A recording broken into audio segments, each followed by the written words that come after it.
ఉదయం పూట దేవుడు ఎక్కడి వరకు మాట్లాడారు ఈ వాక్యాన్ని అంటే, మెఫీబోషెత్తు ఒక దాది చేతిలో ఉన్నాడు, ఒక పని మనిషి చేతిలో ఉన్నాడు. ఆమె మెఫీబోషెత్తుని, ఆ పసిగుడ్డుని, ఆ పసి ప్రాణాన్ని పట్టుకొని పరిగెత్తుతా పడిపోయింది. 2 కాళ్ళు విరిగిపోయాయి. అతడు ఎదుగుతా ఉన్నాడు. లోదేబార్లో నివాసం చేస్తున్నాడు.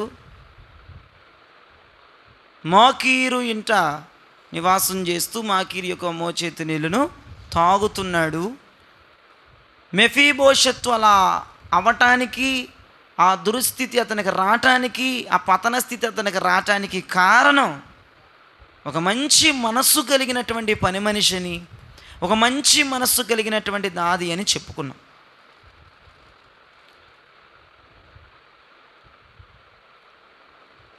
ఆమె దురుద్దేశముతో కావాలనే పిల్లోడిని నేలకేసి కొట్టలేదు.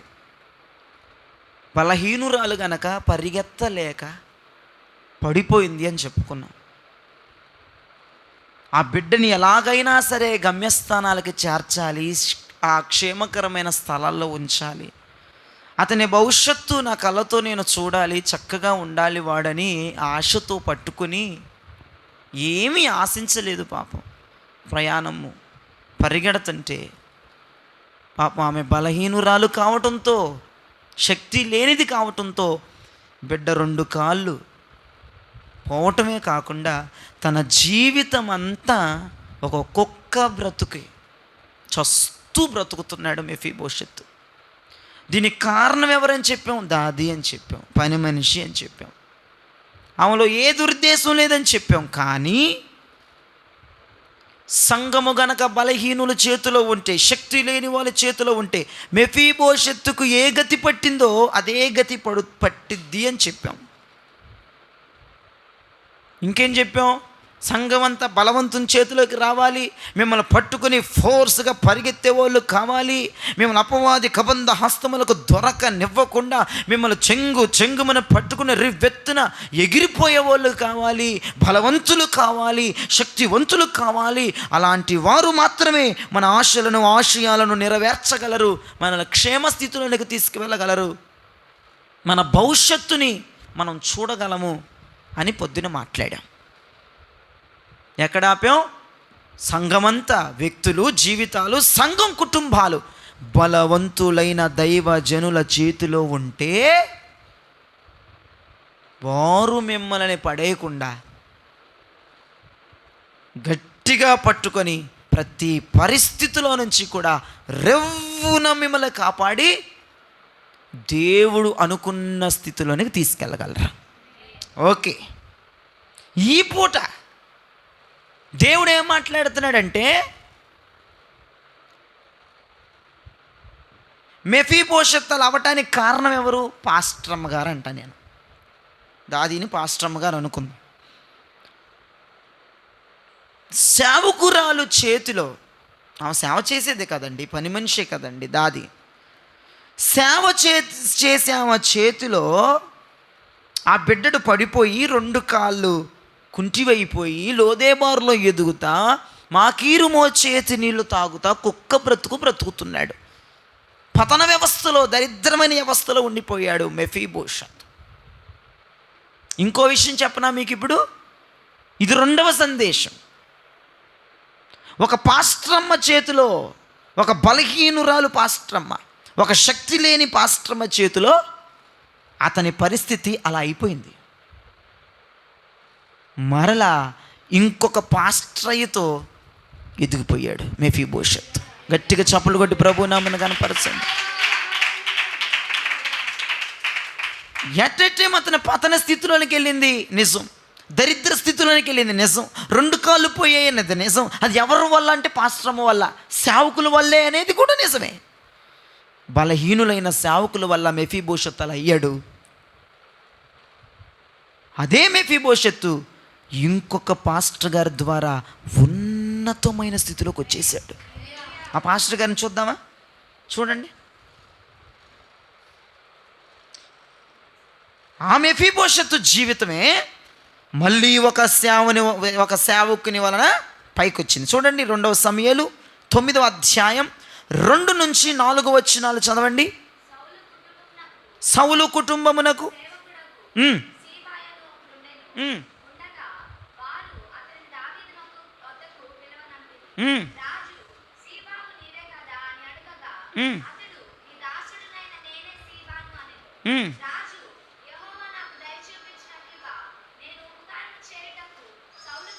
ఆపే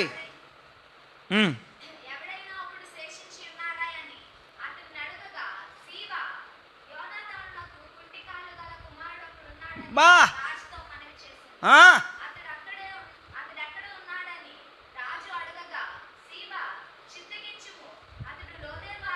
బా నాయనో, స్తోత్రం కలుగును గాక. ఈ వాక్యం చదువుతుంటే నిజంగా చాలా కన్నీరు సంతోషం వచ్చింది నాకు. సౌలు కుటుంబంలో నేను ఉపకారము చేయుటకు ఎవరైనా ఉన్నారా, మిగిలి ఉన్నారా, శేషించిన వారు ఉన్నారా అని దావీదు రాజు ఆజ్ఞిచ్చారు. అయితే అంతకుముందు సౌలు కుటుంబానికి పనిచేసేవాడంట. ఎవరు? షీబా. ఈ షీబా అనేటి వ్యక్తి సౌలు కుటుంబానికి సేవ చేశాడంట. అంతకుముందు పరిగెత్తుకుంటూ వచ్చాడు దావీదు దగ్గరికి. అయ్యా మళ్ళీ ఒకసారి చెప్పండి ఏమన్నారు అంటే, దావీదు అన్నాడు, సౌలు కుటుంబంలో ఎవడైనా శేషించగలిగిన వాడు ఉన్నాడా, శేషించినోడు ఉన్నాడా, బతికినోడు ఉన్నాడా, ఒక్కడుంటే చాలు ఉపకారం చేయాలి అడిగి. నేను లోదేబార్లో ఉన్నాడు. మాకీరు స్విచ్ ఆఫ్ చేసేసి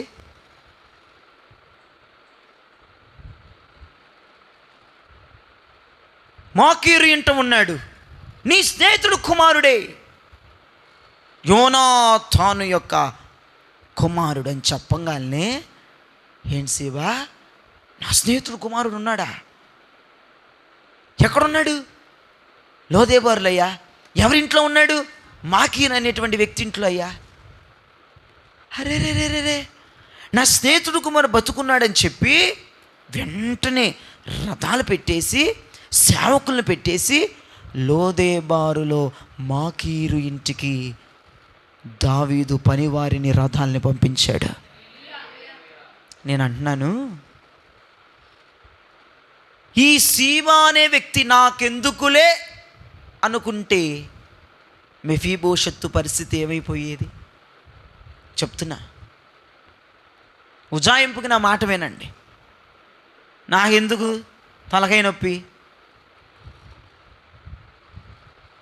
నాకు అవసరం లేదు. పోనీ ఏమన్నా తెచ్చి పట్టిస్తే ఏమన్నా లావాదేవీలు వస్తాయా? అట్లా కూడా రావు. నాకు ఎందుకురా బాబు అని అనుకుంటే మెఫీబోషత్తు పరిస్థితి ఏమయ్యేది ఒకసారి ఆలోచించండి. సీబాలా ఆలోచించలేదు. ఎలాగైనా సరే మెఫీబోషత్తుకు ఒక మంచి భవిష్యత్తు రావాలని, రాజు కనికరం మెఫీబోషత్తు పొందాలని, ఆ హీన పతన దరిద్ర స్థితిలో నుంచి మెఫీబోషత్తు బయటపడాలని ఒక ఆశపడ్డాడు, కానీ లాభాన్ని కోరుకోలేదు సీబా.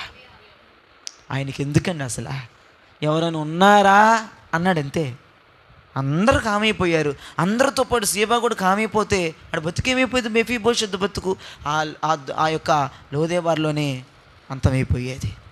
ఆ దరిద్ర స్థితిలోనే, ఆ పతన స్థితిలోనే హతుడైపోయేవాడు. నేను అంటాను, నేను ఒక మంచి టైటిల్ దీనికి పెడతాను, బాధ్యత కలిగిన దైవజనుడు అతనండి. స్తోత్రం.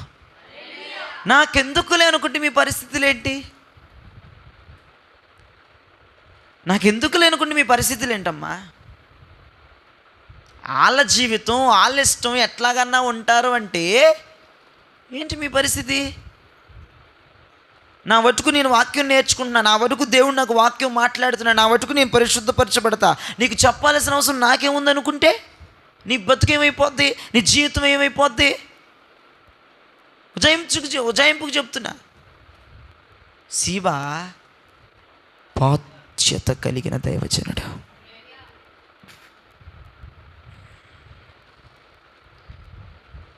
మెఫీబోషెత్తు పతనం అవటానికి ఒక సేవకురాలు కారణం, మెఫీబోషెత్తు పైకి రావటానికి ఒక సేవకుడు కారణం. ఆలోచన చేద్దాం ఒకసారి సాయంత్రం. బాధ్యత కలిగిన దైవ జనుని కనుదృష్టిలో మనం ఉండాలండి. బాధ్యత లేకుండా నువ్వు ఎట్టబడితేట బతుకుతుంటే, ఎట్టబడితేట జీవిస్తుంటే, ఎట్టబడితేటగా కాలాన్ని చేస్తుంటే, కాలాన్ని గడిపేస్తుంటే, దైవజనుడు చూసి చూన్నట్టు వదిలేసి నిన్ను గద్దించకుండా, ఖండించకుండా, నిన్ను పట్టించుకోకుండా వదిలేస్తే ఆడేం దైవజనుడు? నాకు అర్థం కాదు. ఒక బాధ్యత ఉండొద్దా? నో బిడ్డలు రాజస్వం ఉట్టిపడాలి, నో బిడ్డలు ఒక స్థాయిలోనికి రావాలి, నా బిడ్డలు ఒక శిఖరం ఎక్కాలి, నా బిడ్డలు ఒక సింహాసాన్ని అవరోధించాలి, నా బిడ్డలు దేవుని దృష్టిలో పడాలి. మీరు నమ్మండి నమ్మకపోండి, సీబా అనే వ్యక్తి మెఫీబోషెత్తు గురించి ఎంతగా ఆలోచించాడో నాకు ఆ వచనాలు చదువుతూ అర్థమైంది. ఎంతగా ఆలోచిస్తే రాజు ఆ మాట మాట్లాడంగానే పరుగున ఇచ్చేసాడు రాజు దగ్గరికి. జస్ట్ ఆజ్ఞాపించాడు, ఎవరన్నా సౌలు కుటుంబంలో శేషించినోడు ఉన్నాడా నా ఉపకారం పొందటానికి, నా కనికరం పొందటానికి?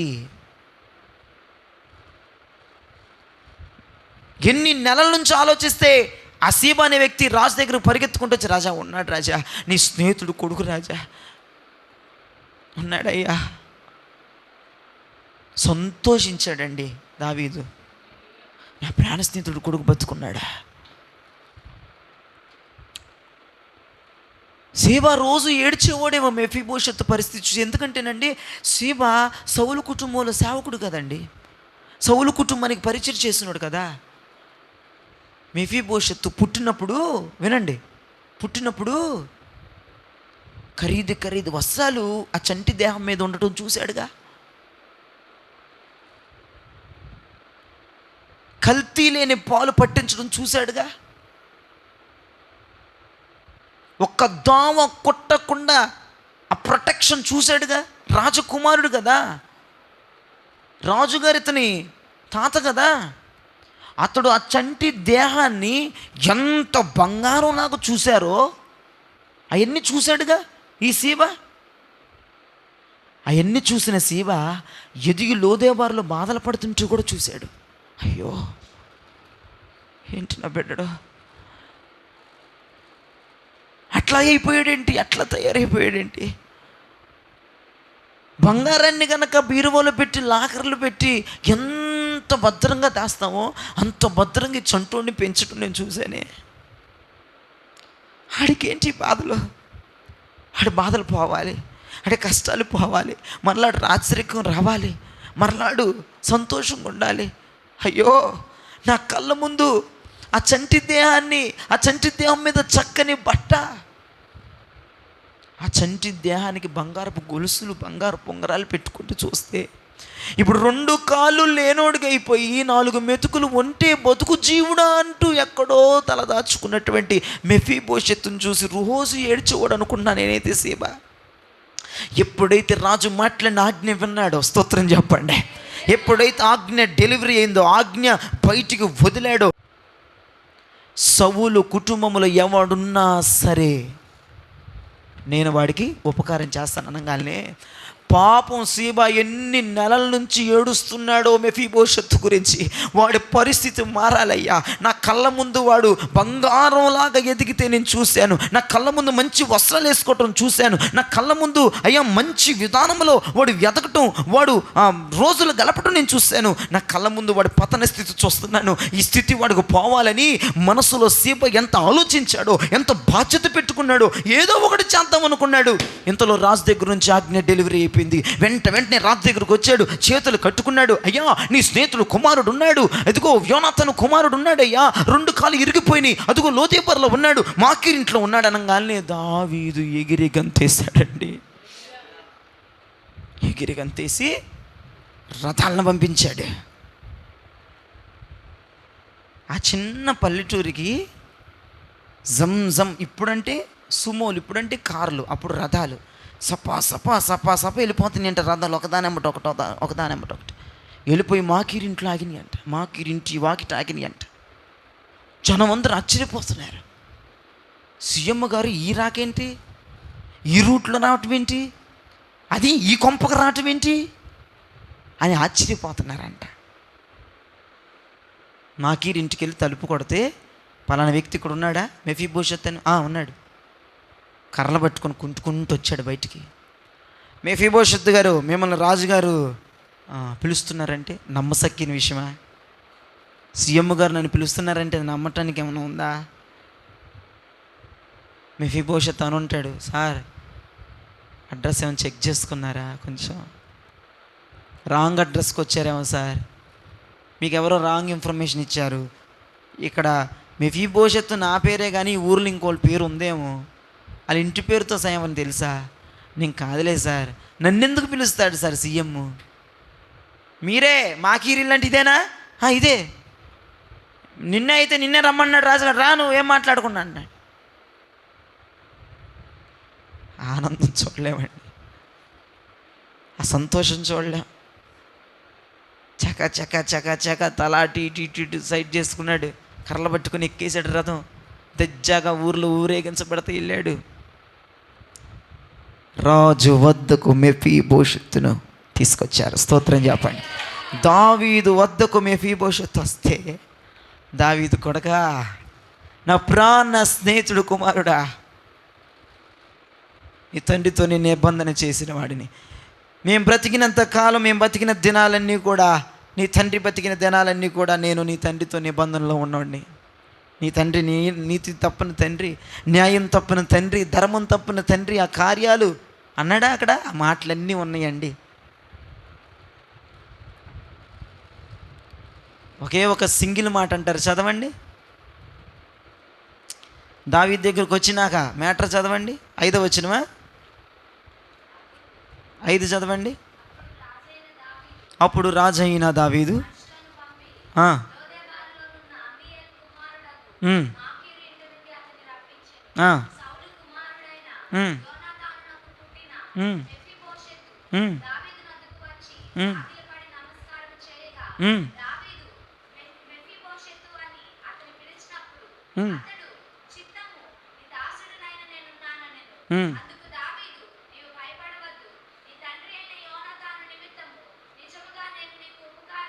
చూసారా, దేవునికి స్తోత్రం కలుగునుగాక. నీ తండ్రి వలన నీవు ఉపకారం పొందుతున్నావు కొడక, నీ తండ్రితో నేను నిబంధనలో ఉన్నాను కొడక, నీ తండ్రితో నేను నిత్య నిబంధన చేసుకున్నావు. మా ఫ్రెండ్షిప్ అలా ఉండేది లేరా, మా ఫ్రెండ్షిప్ ఇలా ఉండేది లేరా. మీ తండ్రి నా గురించి మీ తాతగారిని ఎదిరించాడు కొడక, ఈరోజు నువ్వు బతుకున్నావురా, ఈరోజు నువ్వు బతుకున్నావు, నాకు సంతోషంగా ఉంది. నీ తండ్రి వలన నేను నీకు ఉపకారం చేస్తాను, నీ పితరుడైన నీ తాత అయిన సౌలు యొక్క ఆస్తిని నేను నీకు ఇస్తాను. స్తోత్రం, హల్లెలూయా. ఒక సేవకుని ద్వారా మరలా మెఫీబోషెత్తు జీవితం పైకి లాగటం, ఎంత బాధ్యత కలిగిన దైవజనుడు అని పేరు పెట్టానండి. సేవాకి పట్టించుకున్నాడండి, బాధ్యత తీసుకున్నాడండి. నాకెందుకులే అనుకుంటే మెఫీబోషెత్ ఎవడండి అసలు, నాకెందుకులే అనుకుంటే మెఫీబోషెత్ సమాధి ఎక్కడ ఉండేదో, నాకెందుకులే అనుకుంటే మెఫీబోషెత్ నూకల భూమి మీద ఉండేయో కాదు, కానీ బాధ్యత కలిగి ఉన్నాడు.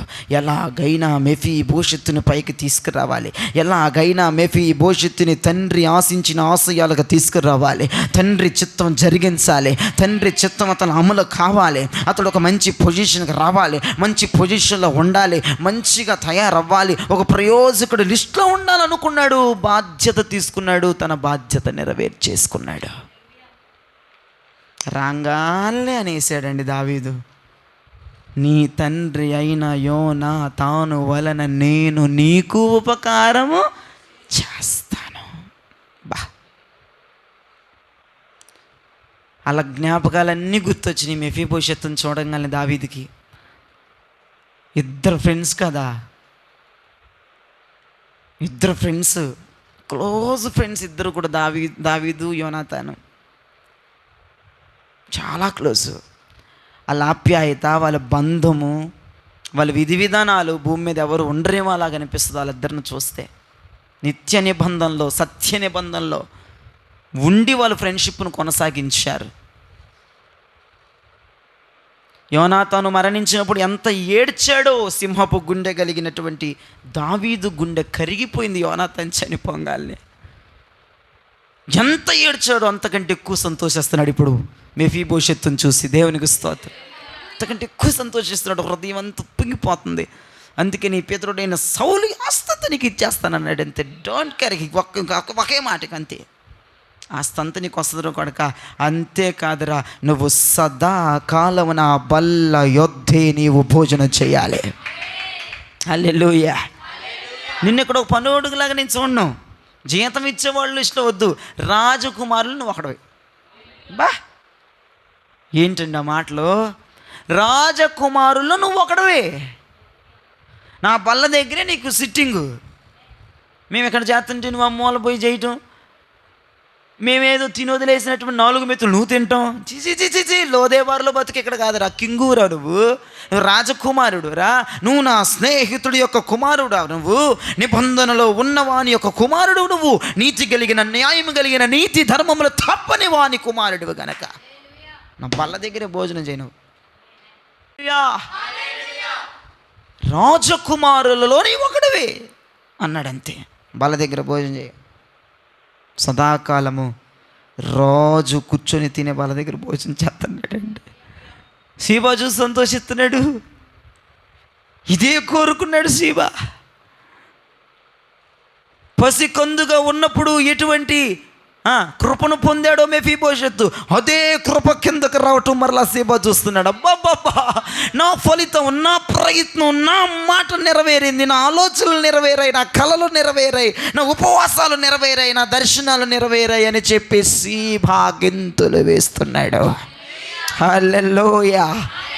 రోజు బల్ల దగ్గర కూర్చుని భోజనం చూస్తుంటే మెఫీబోషెత్తు ఎక్కడో నిలబడి దూరం నుంచి చూస్తూ చేతులు కట్టుకుని నిలబడి ఆ దృశ్యాన్ని చూసి సంతోషిస్తున్నాడు. అరే అరే అరే, కొన్ని నెలల క్రితం ఇది కలగన్నాను, ఇదే దర్శనంగా అన్నాను, ఇలా ఆశించాను, అది నేను చేసుకున్నాను, జరిగిపోయింది. ఇంకేం కలగానే ఉంటాడు సీబా? రాజకుమారులు అతడు ఒకడు అవ్వాలి. ఆల్రెడీ రాజకుమారుడే, ఆడు పనుల్లాగా ఉండకూడదు, ఆడికి మరలా పొజిషన్లోకి రావాలనుకున్నాడు సీబా. అదే పొజిషన్లో చూస్తున్నాడు. వాళ్ళ పిల్లలకి ఏ బట్టలో ఈడికి, అబ్బా, వాళ్ళ పిల్లలకి ఏ సిట్టింగో ఈడికి, ఓరు నాయనో. రాజకుమారులతో సమానంగా మెఫీబోషెత్తు కూర్చుంటే చూసి మురిసిపోతాడట సీబా. దైవజనుడికి అంతకంటే ఏం కావాలండి? మీరు ఒక మంచి స్థాయిలోకి వస్తే మేము చూసి మురిసిపోవాలండి, మురిసిపోవాలి. మీరు ప్రార్థనా పరులైతే, మీరు విజ్ఞాపన పరులైతే, దేవుని మనసును గ్రహించగలిగిన వాళ్ళైతే, ఒక్క చూపుతో దేవుని వశపరుచుకునేటువంటి వారైతే మేము చూసి మురిసిపోవాలండి. నా బిడ్డని అనుకున్న స్థాయికి వచ్చింది, నా బాధ్యత నెరవేర్చుకున్నాను. దైవజనుడికి ఏముండాలండి? బాధ్యత ఉండాలి. బాధ్యత కలిగిన దైవజనుని యొక్క చేతిలో ఉండాలి. ఇప్పుడు నాకు బోల్డ్ బాధ్యతలు ఉన్నాయండి మీ మీద. నువ్వు అనుకున్నావు, మేము అనుకోలేదు అంటే ఎలా ఉంటుందా కథ? నీకు నా మీద ఒపీనియన్ పాస్టర్ గారు, నాకు లేదు, ఎలా ఉంటుంది జీవితం? మెఫీబోషెత్తు బాధ్యత కలిగిన దైవజనుడికి అప్పగించుకున్నాడుగా. ఇంటికి వచ్చిన వాళ్ళతో కాదు వీడు వెళ్ళిపోండి అని అనలేదుగా. నోరు మూసుకొని రథం ఎక్కాడుగా, రాజు దగ్గరికి వెళ్ళాడుగా. నేను అదే అన్నా, బాధ్యత కలిగినోడు ఉండగా, బాధ్యత కలిగినోడు నువ్వు ఎలా ఉండాలో నీకు చెప్తుంటే నువ్వేం చేయాలి? అప్పగించేసుకోవాలి. నా పట్ల దైవజనుడు బాధ్యత ఇదా, ఇదే నా దైవజనుడు చిత్తం, ఇదే నా దైవజనుడు ఆశిస్తుందని దానికి లోబడిపోవాలి. సీబా చెప్పకపోతే రథాలు వెళ్ళేయా? రౌతులు వెళ్ళేయా? సేవకులు వెళ్ళేవాళ్ళ? మరేంటి? నాకు ఒక్కొక్కరి మీద చాలా బాధ్యత ఉంది. ఆ బాధ్యతను నేను నెరవేర్చుకోవాలని చూస్తున్నాను, ఆ ప్రయత్నాలు చేస్తున్నాను. నీవు లోబడకపోతే, నువ్వు అప్పగించుకోకపోతే, నేను కాకుండా అయ్యగారు అన్నీ అనేసుకుంటున్నారు, ఆయన ఇష్టం వచ్చినట్టు అనేసుకుంటున్నాడు, ఎవడు చేస్తాడు అనుకుంటూ కూర్చుంటే కుదరదు. ఏమనుకున్నాడు సీబా? రాజకోటలోకి మెఫీబోషెత్తు రావాలి. దావీదు కనికరం మెఫీబోషెతు పొందాలి. రాజు బల్ల దగ్గర భోజనం తినాలి. పనుళ్ళకు కాదు, రాజకుమారులు ఈడు ఒకడుగా ఉండాలి. ఇతనికి బాధ్యత ఉంది. ఇతను ఆ బాధ్యతను వ్యక్తపరిచాడు. ఎవరికి? మెఫీబోషెత్తుకి. చెప్పకనే చెప్పినట్లుగా వ్యక్తపరిచేశాడు. ఏం చేయాలి ఇప్పుడు? మెఫీబోషెత్తు లోబడిపోవాలి, లొంగిపోవాలి, అంతే జరిగిపోవాలి. అవి మేము రామండి, వాళ్ళు రాజులండి, ఎప్పుడు చంపేస్తారో తెలియదండి, బామ్మ మాకు అక్కర్లేదండి, ఏదో 4 మెతులు తింటున్నామండి, ఇక్కడ మమ్మల్ని బతకనివ్వండి, ఏదో బతుకుతున్నాంగా, ఏదో ఇదవుతున్నాం కదా, మా ఇజ్జతులు తీయటం ఎందుకు, మమ్మల్ని పేపర్లో వేయటం ఎందుకు, మమ్మల్ని మీడియాలో కవర్ చేయటం ఎందుకు, అమ్మ ఈ గోలొద్దు, ఈ గొడవద్దు, ఈ 4 మెతులు కూడా దొరకవు. రాజుగారు ఉపకారం అంటారు, తర్వాత చంపేస్తారు. సౌలు కుటుంబం వీడు బతుకున్నాడు, అందరిని చంపేస్తే ఈడు ఒక్కడే బతుకున్నాడని అక్కడ పిలిచి నా గొంతు నొక్కేస్తారని ఈ యదవ ప్లాన్లన్నీ మెఫీబోషెత్తు నేను రానని ఆగిపోతే కథ ఎలా ఉంటుంది? వస్తానని ముందుకు దూకాడండి మెఫీబోషెత్తు. స్తోత్రం. కొంచెం అసందేహం, కొంచెం ఏదో అయ్యాడు, కానీ తర్వాత ఒప్పేసుకుని వెళ్ళిపోయాడు. ఇది నిజమా అని ఆశ్చర్యపోయాడు. రాను అని కూడా అలా, నిజమేనా, నన్నేనా, వీళ్ళేనా అన్నీ ఎంక్వైరీలు చేసి వెళ్ళిపోయాడు. మేము రామండి, మమ్మల్ని చంపేస్తారండి, మమ్మల్ని బయటికి లాగొద్దండి, మా తాత చచ్చిపోయాడు, మా నాన్న చచ్చిపోయాడు, మా కుటుంబం చచ్చిపోయింది, నేను ఒక్కడనే ఉన్నాను, బతికినంతకాలం ఇట్లా బతకనివ్వండి అన్నాడా? రయ్యన ఎగిరి రథమెక్కాడు. ఈ రోజున బాధ్యత కలిగిన దైవ జనుల చేతిలోకి నువ్వు రావాలి. ఏ బాధ్యత ఉంది దైవజనుడికి నీ పట్ల నువ్వు తెలుసుకోవాలి. ఏ బాధ్యత కలిగి ఉన్నాడు దైవజనుడు తెలుసుకోవాలి. ఆ బాధ్యతలోనికి నువ్వు రావాలి. అది మేము చూడాలి. దేవుని కనికరం నీ మీదకు రాబోతుంది యేసునామములో. ఆయన కనికరం, రాజు కనికరం నీ మీదకి రాబోతుంది. ఆయన కనికరం నీ మీదకి వచ్చి ప్రాప్తించేసరికి దైవజనుడు అనుకున్న స్థాయిలోనికి నువ్వు వచ్చేయాలి. హల్లెలూయా. పరలోకముల నుంచి అగ్ని గగనమును చీల్చుకుని మీ మీదకు వస్తూ ఉండగా దైవజనుడి బాధ్యత మీలో కనపడిపోవాలి. ఆయన కళ, ఆయన దర్శనం, ఆయన ప్రవచనం మీలో అలా జరిగిపోవాలి. అట్టి కృప దేవుడు మనకు అనుగ్రహించునుగాక. మీరందరూ రాజు పిల్లలు, మీరందరూ రాజు సముఖంలోకి రావాలి, రాజు కోటలోకి రావాలి, రాజు కనుల ఎదుటికి రావాలి. రాజు కూర్చొని తింటున్న భోజనము మనం తినాలి, రాజు కూర్చున్న పక్కన మనం కూర్చోవాలి, రాజు కుమారులలో మనం ఒకలమైపోవాలి. అటువంటి స్థాయిని సీబా కోరుకున్నాడు. అర్థమైందండి?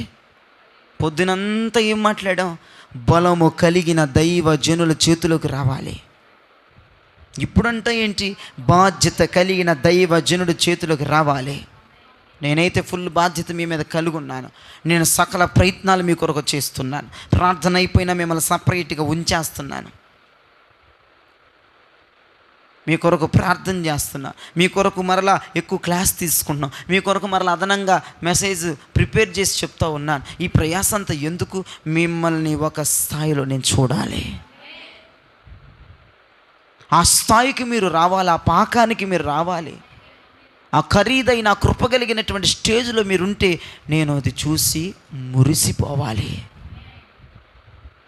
శివా, నీవు నా ప్రాణ స్నేహితుడి యొక్క జాడ చెప్పావు గనక నీకు ఈ పోస్ట్ ఇస్తున్నానని ఎక్కడ ఉందా? శివా పోస్ట్ పెరిగిపోయిందా? గేట్ దగ్గర ఉన్నాడు, ఇప్పుడు రాసి పక్క వచ్చేసాడా? చూడండి అమ్మ, ఆయన పోస్ట్ ఎట్టుందో. ఆయన 9:12 2 సమయాలు 9:12.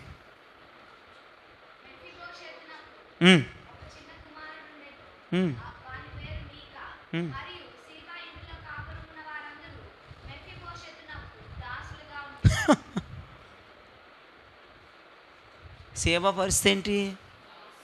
ఇంకా పోనోడే. ఏమి ఆశించిన దైవజనుడు కావాలి.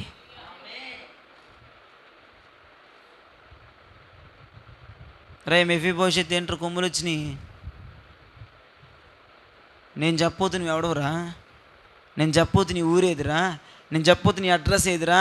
నేను చెప్పపోతే ఇక్కడికి వచ్చేవాడువా? నేను చెప్పపోతే రాజుపాల దగ్గర ఉండేవాడువా? నేను చెప్పపోతే రాజకుమారులు ఒకడయ్యేవాడువా? నేను చెప్పపోతే నీకు మంచి కుటుంబం వచ్చేదా? నీ కింద మేం పని చేసేది ఏంట్రా అన్నాడా? సీబా కుటుంబస్తులందరూ మెఫీబోషెత్తు కుటుంబానికి దాసులుగా ఉన్నారు. అబ్బబ్బబ్బబ్బబ్బబ్బా! పోస్టు రాలా, గడది గుడ్డు రాలా. ఏమండోయ్, మీ కొరకు ఎందుకు క్లాసులు తీసుకుంటున్నాం? నాకన్నా యేసుప్రభు ఎక్కువ జీతం ఇచ్చేస్తాడా? నాకేమైనా పోస్ట్ ఇస్తాడా? ఏమీ లేదు అక్కడ, ఏమి లేదు అక్కడ. అర్థమైందా మీకు? ఏమీ లేదు. మీకు ఎక్స్ట్రా క్లాసులు తీసుకోవడం ఎందుకు అసలు? నాకెందుకులే అనుకుంటే మీరు చక్క ఇళ్ళకి వెళ్ళిపోయి చక్క పడుకోవచ్చు. జీతం రాదు, బహుమానం రాదు, మెచ్చుకోవడం రాదు, ఒక ఘనత రాదు. ఎందుకు మరి? మిమ్మల్ని అక్కడ నేను చూడాలి.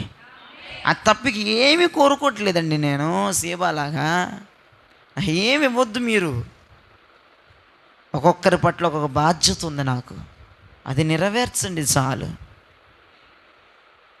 ఏదో పోస్ట్ వచ్చేద్ది, ఏదో నేను ఎక్కువ ఆశించేస్తాను. మీరు ఆ పోస్టులోకి వస్తే, మీరు ఆ స్థితికి వస్తే మీ నుంచి నాకు ₹1 వస్తుంది, గొడవ ఏమి లేదుగా. మీరు మంచి పోస్ట్కి వస్తే, మీరు అన్నం పెట్టే స్టేజ్కి వస్తే, మీరు సేవ చేసి అనేక మందికి సేవ చేసి మీలో సువార్థికులు అవుతారు, మీరు ఉపదేశకులు అవుతారు, మీరు సేవకులు అవుతారు. ఆమేననేసేయండి. సేవకులు అయ్యేటప్పుడు దేవుడు మిమ్మల్ని అత్యధికంగా ఆశీర్వదిస్తాడు. అప్పుడేమన్నా ఆశిద్దామా? ఆ స్థాయిలోకి రావాలి, ఆ స్థాయిలోకి తేవాలి. హల్లెలూయా. నాకు చాలా నచ్చాడు సేవ. బాధ్యత కలిగిన దైవజనుడండి. నేను మీ పట్ల చాలా బాధ్యత కలిగి ఉన్నాను. దయచేసి బాధ్యత తలదించండి. ఈ బాధ్యతకు ఒమ్ము చూపించొద్దు, వీపును భాగం చూపించొద్దు, లోబడిపోండి. ఖచ్చితంగా నా కళ, నా స్వప్నం, నా దర్శనం, నా ప్రవచనం, నా ప్రార్థన, నా భారాన్ని, నా బాధ్యతను మీరు తీర్చడానికి సిద్ధం అవ్వండి. అది నాకు లాభమైన బాధ్యత, మీకు లాభమైన బాధ్యత నేను కలిగి ఉన్నది. నాకు లాభాన్ని తెచ్చే బాధ్యత కాదు.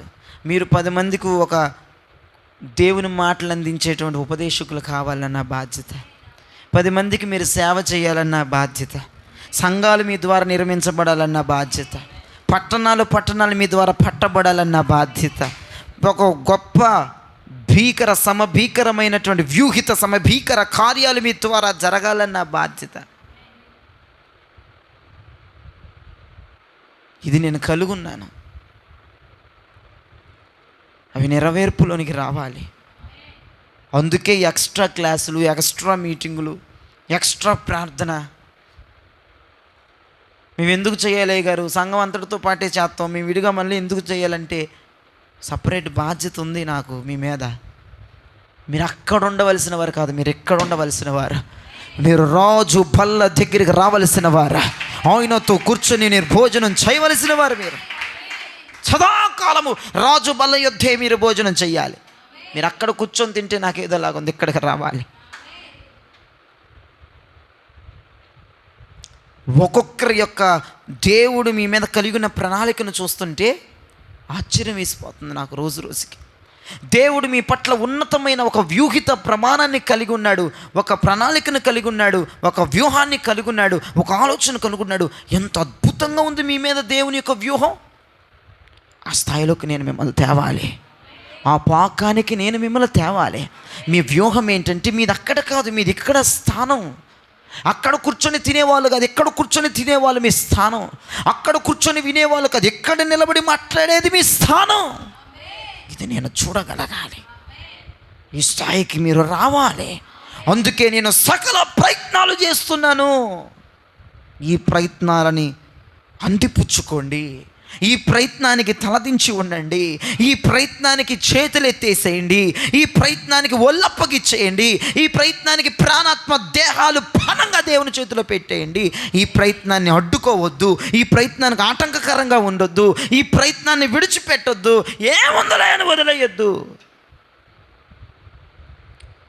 ఖచ్చితంగా ఖచ్చితంగా దేవుడు మీ పట్ల నాకు చూపించిన ప్రణాళిక నేను కన్నులారా మీరు ఆ ప్రణాళికలో ఉంటే నేను చూడాలి. Praise the lord. ఈ రెండవ సర్వీసులో ఏం తెలుసుకున్నారు? బాధ్యత కలిగిన దైవజనుడికి ఆటంకంగా ఉండకూడదు. బాధ్యత కలిగిన దైవజనుడి చేతికి మీరు అప్పగించేసుకోవాలి. హల్లెలూయా.